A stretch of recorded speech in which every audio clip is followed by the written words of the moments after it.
front plat doté à l'arrière de palonniers pour stabiliser la course du bolide. Les voici vers la ligne de départ. Ce départ sera bon, en effet.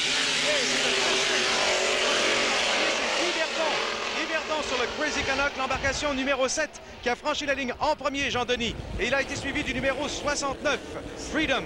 C'est Gordon Jennings, le maître à battre dans cette catégorie, qui prend les commandes. Et je pense que Crazy Canuck, s'il n'a pas volé le départ, ça a été à l'extrême limite. De toute façon, c'est la bataille qui s'engage actuellement entre Gordon Jennings, le détenteur du record mondial à plus de 104 000 à l'heure, le détenteur du record ici à 94, qui nous vient de la Californie, qui sera l'an prochain en Grand Prix et qui est actuellement talonné par le seul et unique Canadien québécois dans cette classe, Guy Verdon, qui nous vient de Sorel. On amorce le dernier droit du premier tour et on vient compléter le premier des 4 tours pour une distance de 5 000. C'est toujours la règle. Et en tête, c'est Gordon Jennings, qui nous vient de la Californie en deuxième. Et maintenant, Crazy Canuck de Sorel.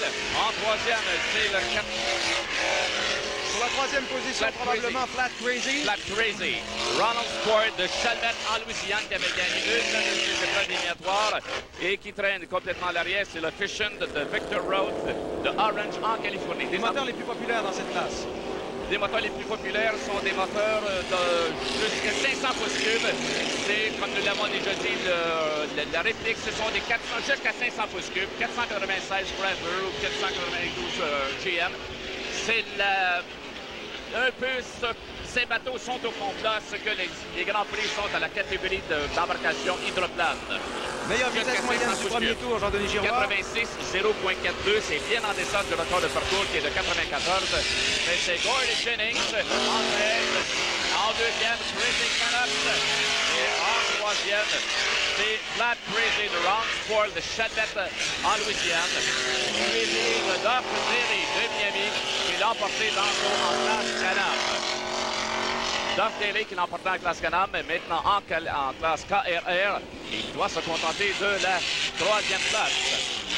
Et KRR, ça signifie KRR, Crazy Racing Runabout. Et on comprend un peu pourquoi. Une embarcation qui est venue à l'extrême limite d'adhérence, qui a bien fallu se cabrer et peu s'en est fallu qu'elle ne soit déclarée forfait. Voici le virage donc dans la portion ouest du parcours, à la sortie de la baie Saint-François, ici à Valleyfield. Il reste encore un tour à faire, je pense bien. Et c'est Gordon Jennings. La bataille se fait toujours pour la deuxième place. Position échangée. Position échangée entre Gordon Jennings en première, en deuxième Guy Verdon de Sorel et en troisième Ron Spoil de Chalmette en Louisiane. Et on a calmé le jeu au deuxième tour. La vitesse a été inférieure à celle du premier à 85,3 000 à l'heure. Oui, rien ne sert à Jennings de brûler les étapes et l'engin. Le moteur, il sauve un peu sa monture. Il épargne sa monture. Puisqu'il a une confortable avance en tête. Il négocie le dernier tournant et le drapeau quadrillé est élevé et ce sera de la victoire dans quelques instants. Si toute la mécanique tient, il n'y a eu aucun abandon à ce que je sache jusqu'à maintenant. C'est vrai, c'est exceptionnel aujourd'hui. Elle rentre tout au vercail, c'est exceptionnel. Jennings. Voilà. En deuxième position, est-ce que Verdon réussira à s'accrocher? Attention. Ça sera Guy Verdon.